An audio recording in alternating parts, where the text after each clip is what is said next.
In the glittering ballroom of the Lancaster Grand, beneath crystal chandeliers casting golden light across marble floors, everyone turned away when Evelyn Lancaster stood alone by a stone pillar. Nathan Carter, a waiter and single father, set down his silver tray and extended his hand to her. Whispers erupted through the crowd. The band began to play. And it was exactly the song from that burning stage night, buried for 7 years. Henry Lancaster, the cold-eyed CEO, froze in place. The dance began, and with each step, his carefully hidden secrets were dragged into the light. The Lancaster Charity Gala was the kind of event that defined power in the city. 300 guests in designer gowns and tailored suits moved through the ballroom like pieces on a chessboard, each placement calculated, each conversation an investment. Nathan Carter navigated between them with practiced invisibility, balancing champagne flutes on a silver tray, his broad shoulders and steady hands making the work look effortless. At 36, he had the kind of presence that should have commanded attention, but he had learned to move like a shadow through these gilded spaces. Against the far wall, partially hidden behind a marble column, Evelyn Lancaster watched the crowd with eyes that had once sparkled on stage. 24 years old, with golden hair pulled low at her neck, she wore a midnight blue dress that covered her from throat to floor. The right side of her face bore the permanent memory of flames, scars that traced from her temple to her jaw like a map of pain. 7 years had passed since she had been the city's most promising young dancer, and now she stood at her father's gala like a ghost at her own funeral. Henry Lancaster commanded the center of the room with the magnetic pull of money and influence. At 58, he wore his power like armor, every silver hair precisely placed, every gesture calculated for maximum impact. As CEO of Lancaster Holdings, he had built an empire on the foundation of perfection. His eyes, the same blue as his daughter's but cold as winter steel, swept the room constantly, cataloging allies and threats. When his gaze passed over Evelyn, it moved on without recognition, as if she were merely another piece of furniture. Nathan noticed everything while appearing to notice nothing. It was a skill honed through years of serving the wealthy, of being present but invisible. He saw how Serena Blake, the 42-year-old chief operating officer, managed the event with military precision, her tablet never leaving her manicured hands. He watched Dante Cooper, 39 and head of public relations, work the room with a smile that never reached his eyes.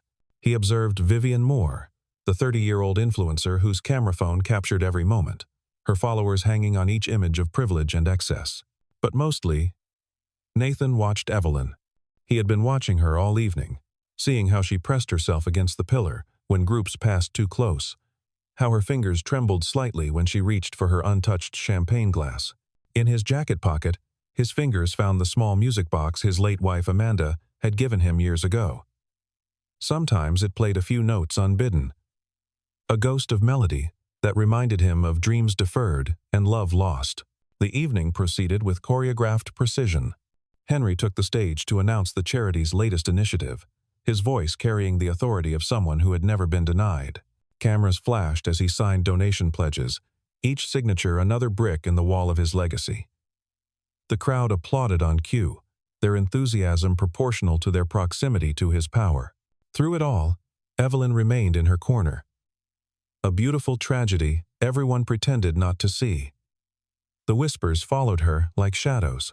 The Lancaster princess with the ruined face, the dancer who would never dance again, the daughter who had become her father's shame.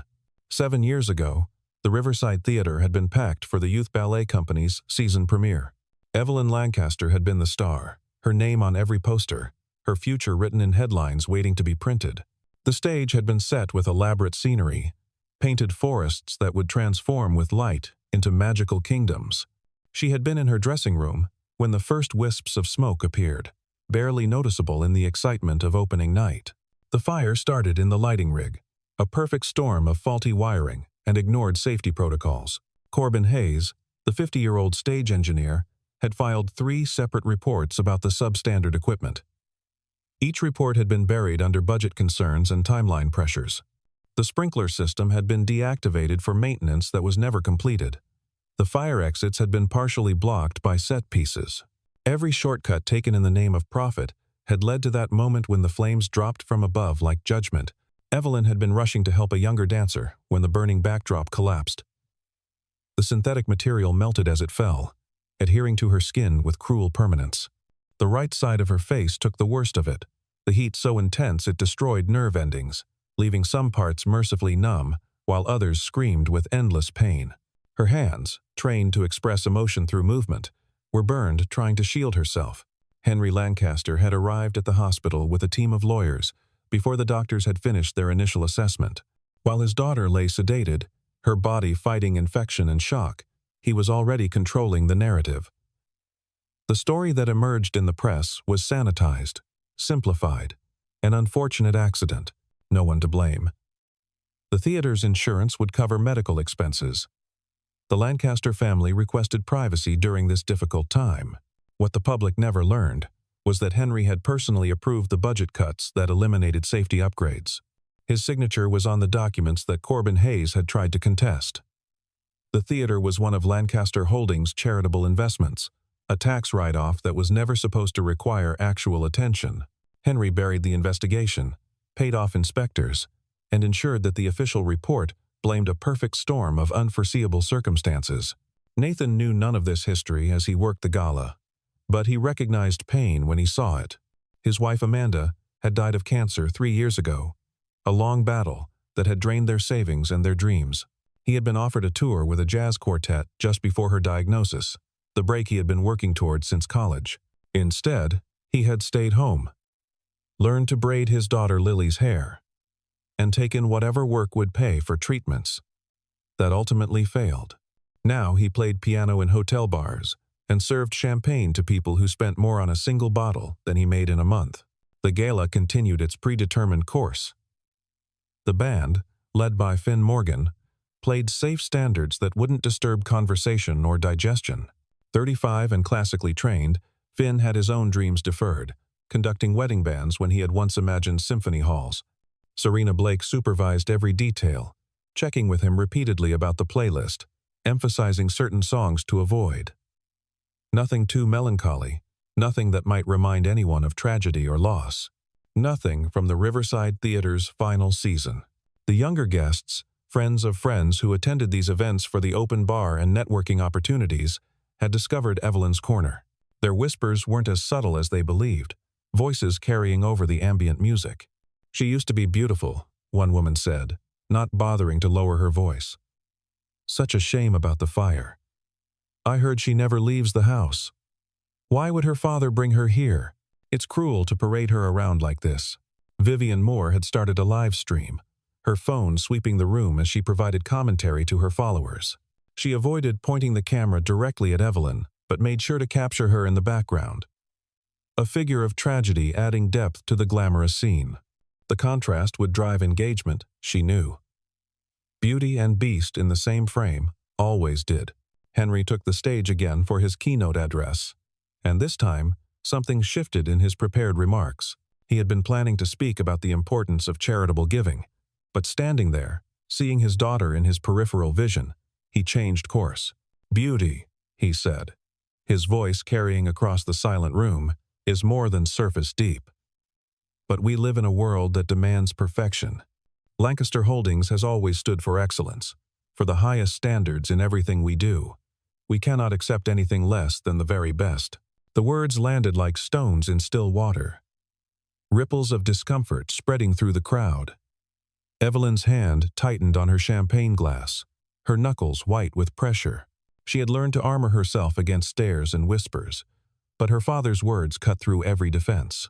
To him, she had become the embodiment of imperfection, a living reminder of standards not met. Nathan was moving through the crowd when he saw Evelyn's hand begin to shake. The champagne glass trembled, golden liquid threatening to spill. He changed direction without thought, drawn by an instinct older than protocol. His supervisor would reprimand him later for abandoning his station, but in that moment, he saw only a young woman drowning in a sea of judgment. The band had paused between songs, Finn Morgan conferring with Serena about the next selection. She held a typed playlist, but someone had placed another sheet on the music stand, handwritten notes for a different arrangement. Finn frowned, recognizing the melody. It was from the Riverside Theater's final production. the very music that had been playing when the fire started. He looked at Serena, who had gone pale. Nathan reached Evelyn just as the first notes began to play. The piano introduction was haunting, a melody in minor key that seemed to pull shadows from the corners of the room. Without speaking, without asking permission, he set down his tray on a nearby table and extended his hand to her. The ballroom fell silent except for the music. 300 pairs of eyes turned to watch the waiter in his simple black uniform stand before the scarred daughter of their host, his hand outstretched in invitation to dance. It was a breach of every social protocol, a crossing of boundaries that these people had spent their lives reinforcing. Evelyn looked at his hand, then up at his face. Nathan's eyes were warm brown, steady and without pity. He didn't look away from her scars, didn't let his gaze drift to safer territory. He simply waited, his hand patient in the space between them. She shook her head slightly, a lifetime of hiding making the refusal automatic. But then movement at the service entrance caught her eye. 7-year-old Lily Carter peeked around the door, her babysitter trying to pull her back. The little girl waved enthusiastically at Evelyn, her smile bright and encouraging. Lily had been watching from the kitchen, where her aunt worked as a prep cook, and she had seen the pretty lady in the blue dress standing all alone. Something in that child's smile, so free of calculation or judgment, gave Evelyn the courage to move. She set down her glass with deliberate care and placed her hand in Nathan's. His fingers were warm and steady, calloused from years of work but gentle in their grip. The melody continued, building slowly, and Nathan led her toward the center of the floor. The crowd parted like a biblical sea, some in shock, others in scandalized delight at the unprecedented breach of etiquette.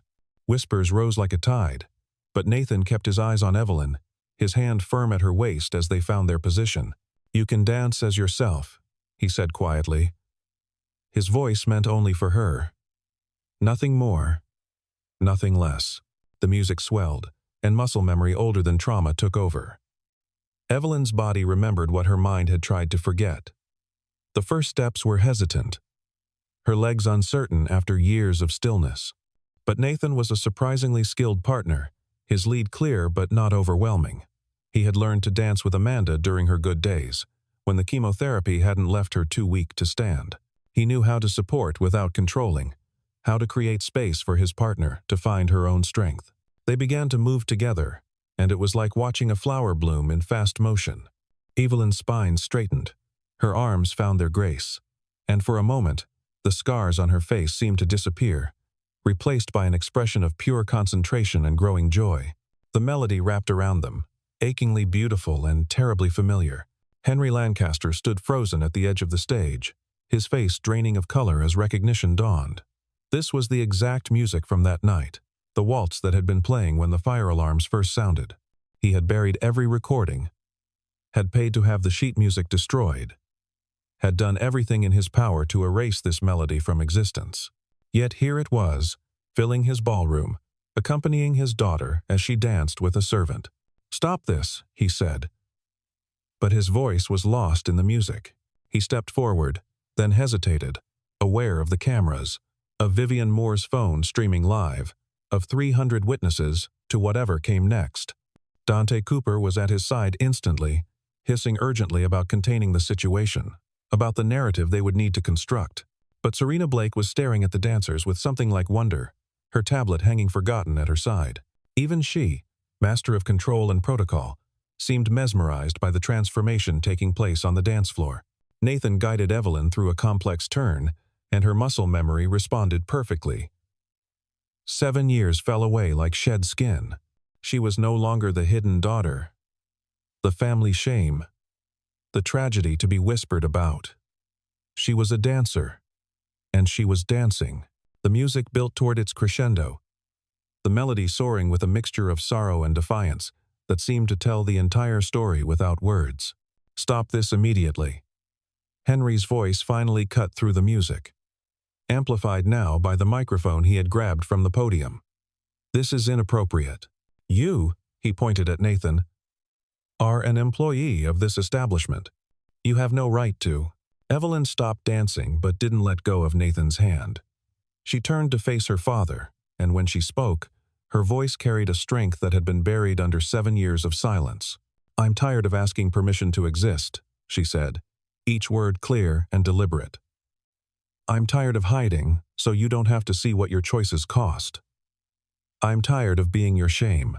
The ballroom held its collective breath.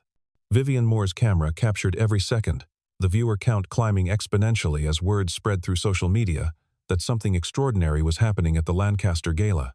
Henry's face flushed red, his controls slipping like sand through his fingers. "Turn off that music," he commanded Finn Morgan. The bandleader looked at his musicians, then at Serena Blake, who stood frozen with indecision. After a long moment, Finn raised his baton again, and the music continued. It was a choice that would cost him this job, he knew, but some moments demanded choosing art over commerce, truth over comfort. Henry strode onto the dance floor, his hand reaching for Nathan's shoulder with the clear intention of physically removing him. But Nathan moved with surprising grace, guiding Evelyn in a smooth rotation that avoided the contact while maintaining the rhythm of the dance. It was elegant and devastating. A servant evading his master without ever appearing to fight. The crowd began to murmur more loudly now, the sound building like thunder. Some were appalled at the breach of social order. Others were captivated by the drama unfolding before them. A few, those who had their own hidden scars and untold stories, watched with tears in their eyes as Evelyn reclaimed something that had been stolen from her. "You don't understand what you're doing," Henry said, his voice cracking with desperation.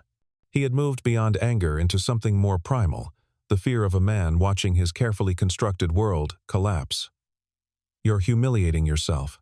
You're humiliating our family." The word "our" hung in the air like an accusation. Evelyn had not been our family when Henry had refused to be photographed with her for 3 years. She had not been our family when he had introduced her to business associates as having a chronic illness that prevented her from attending social functions.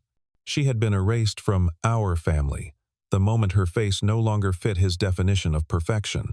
In his desperation, Henry made a fatal error. Forgetting that his microphone was still active, forgetting that hundreds of phones were recording, he let his true feelings escape. "That scarred face is an embarrassment," he snarled. "Every time I look at you, I see my failure. The failure of that theater. The failure of safety protocols I approved. You're a walking reminder of what happens when standards slip. I've spent 7 years and millions of dollars trying to bury what happened that night, and you insist on wearing it on your face for everyone to see." The silence that followed was absolute. Even the music faltered, Finn's hands freezing mid-conducting as the full weight of the confession settled over the room.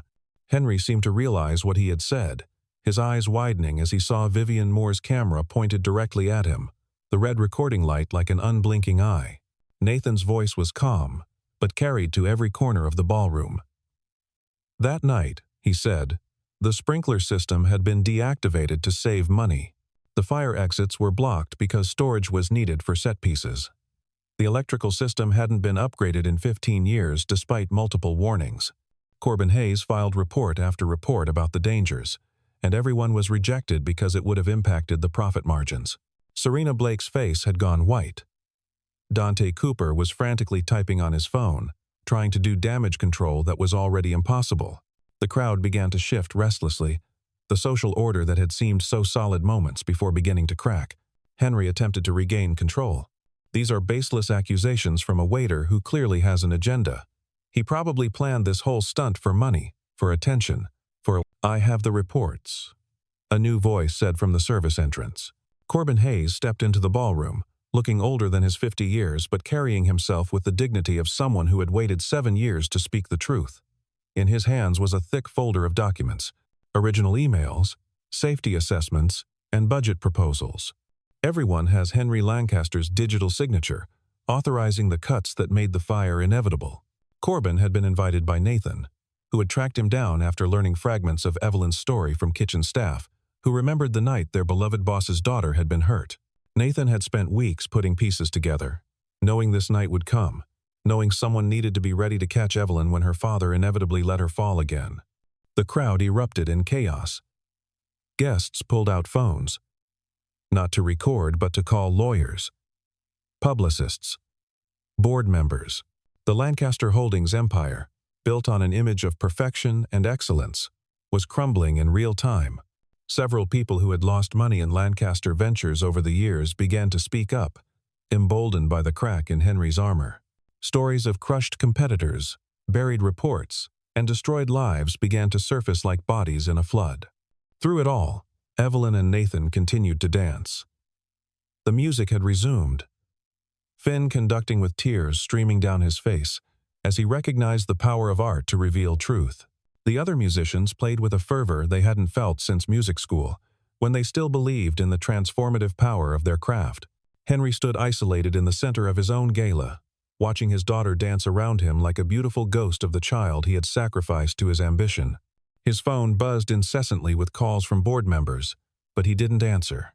He couldn't move, couldn't speak, could only watch as 7 years of carefully constructed lies unraveled in 3 to 4 time. The song was ending, the final notes approaching with inevitable gravity. Nathan guided Evelyn through one last turn, and as she spun, her face caught the light from the chandeliers. The scars that had defined her for 7 years seemed to glow, not with shame but with survival. She was marked, but not broken, changed, but not diminished. As the last note faded, Evelyn turned to face the room. Vivian Moore's camera was still rolling, broadcasting to thousands who had been following the drama. Evelyn looked directly into the lens, knowing her words would travel far beyond this ballroom. "I am not anyone's mistake," she said, her voice carrying the strength of 7 years of silence, finally broken. "This is my face. These are my scars. And I will dance. I've spent 7 years in darkness because someone decided my truth was inconvenient. No more. Tonight, I dance for every person who has been told they need to hide to make others comfortable. We are not your shame. We are not your failure. We are survivors. And we deserve to be seen." The applause started slowly, one person clapping alone in the back of the room. Then, another joined. And another. Soon, the entire ballroom was on its feet, the standing ovation building like a wave. Not everyone was applauding Henry's fall, many were applauding Evelyn's rise, her courage to stand scarred but unashamed in front of people who had been trained since birth to value surface over substance. Lily Carter broke free from her aunt and ran onto the dance floor, throwing her small arms around Evelyn's waist. The little girl reached into her pocket and pulled out a small music box, identical to the one her father carried. She wound the key and held it up to Evelyn. The melody that played was the same waltz they had just danced to, but in the music box's simple notes, it sounded like a lullaby, gentle and healing. "This was Mommy's," Lily said. She said, "Music makes everything better. You can have it." Evelyn knelt down to the child's level, her scarred face close to Lily's perfect one. The contrast should have been jarring, but instead, it was beautiful, 2 souls recognizing each other across the divide of age and experience. Evelyn accepted the music box with hands that shook, not from fear but from the overwhelming weight of kindness freely given. "Thank you," she whispered. And Lily hugged her again before running back to her aunt. The next morning, the video had been viewed over 10 million times. News outlets picked up the story, each adding their own spin. Financial reporters dug into Lancaster Holdings' history, finding pattern after pattern of cut corners and buried reports. The board called an emergency meeting, and by noon, Henry Lancaster had been placed on administrative leave pending a full investigation. Serena Blake, displaying the adaptability that had made her successful, immediately announced a complete restructuring of the company's safety protocols and a victim compensation fund for anyone hurt by Lancaster properties over the past decade. She also, in a gesture that surprised everyone, offered Corbin Hayes a position as head of safety compliance with full authority to override budget decisions. But the real story, the one that would be remembered, happened 3 days later in a small dance studio on the east side of the city. Astrid Cole, the 33-year-old former artistic director of the Riverside Theater's youth company, had reached out to Evelyn through Nathan. She had a confession to make. "I sent the sheet music," Astrid admitted, sitting across from Evelyn in the empty studio. "I've carried guilt for 7 years, knowing I should have fought harder against the safety cuts, should have refused to let the show go on when I knew the risks. When I heard about the gala, I knew it was time for truth.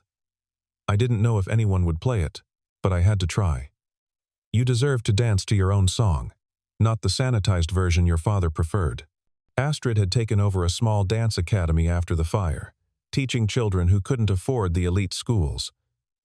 She offered Evelyn a position teaching, if she wanted it, not because of pity or publicity, but because she had been the best dancer Astrid had ever trained, and that talent didn't disappear with the fire. Evelyn looked around the small studio, its mirrors reflecting her scarred face from every angle. For the first time in 7 years, she didn't look away. She saw herself fully, the damage and the strength, the loss and the possibility. "I'll teach," she said. "But I also want to dance. Not professionally, maybe, but for myself. For the joy of it." Nathan had been waiting outside, giving them privacy for their conversation.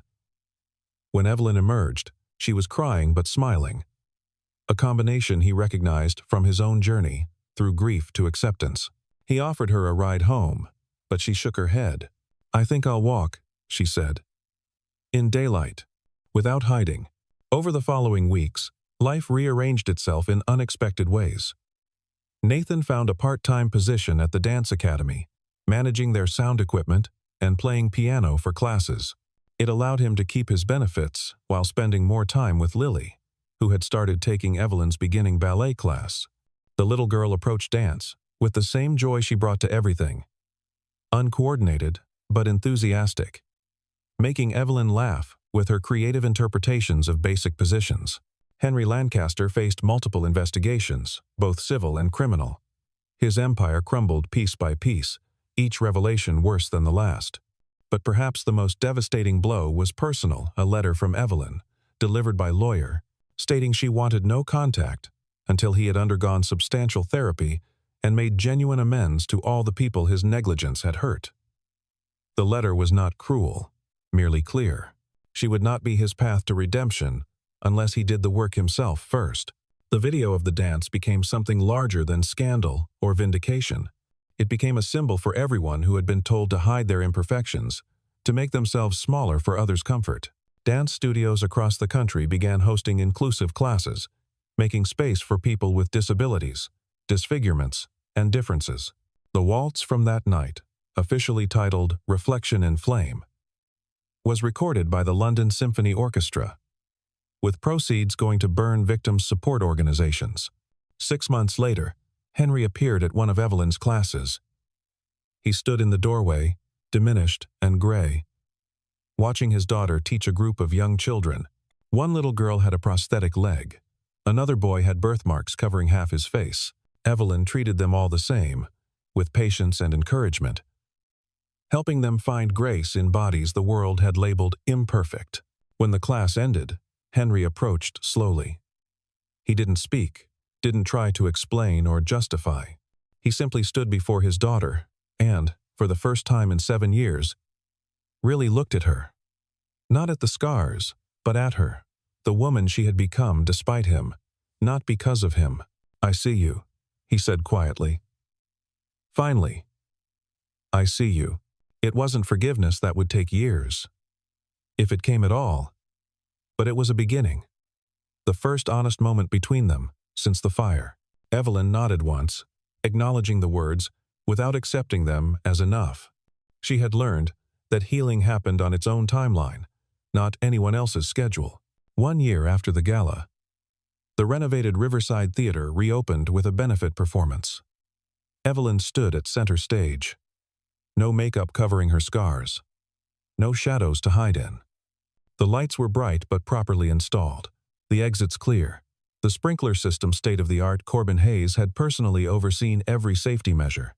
Nathan sat at the piano, his fingers finding the opening notes of a new composition, something he had written during the late nights when Lily slept and memories of Amanda felt closest. It was a piece about transformation, about finding beauty not in perfection but in survival.